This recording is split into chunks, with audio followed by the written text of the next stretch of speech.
2017 ഫെബ്രുവരി 17 എന്ന രാത്രി മലയാള സിനിമാ ലോകത്തിന് അത്ര എളുപ്പത്തിൽ മറക്കാനാവില്ല.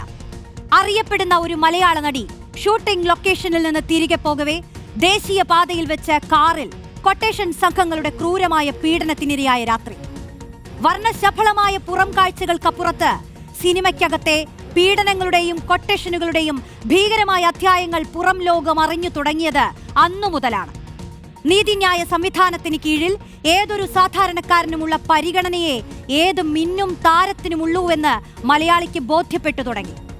അധികാരത്തിന്റെയും പണത്തിന്റെയും സ്വാധീനത്തിന്റെയും ഹുങ്കിൽ സ്ത്രീകൾക്ക് നേരെ നടക്കുന്ന ക്രൂരതകൾക്കെതിരായി സിനിമയിൽ നിന്ന് തന്നെ ചെറുത്തുനിൽപ്പുകൾ ആരംഭിച്ചു.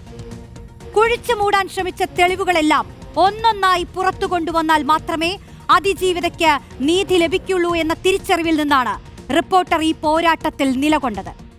സത്യങ്ങൾ എത്ര മൂടിവെക്കാൻ ശ്രമിച്ചാലും ഒരു നാൾ ചില ഫ്രെയിമുകളിൽ കപട മുഖങ്ങൾ വെളിപ്പെടും.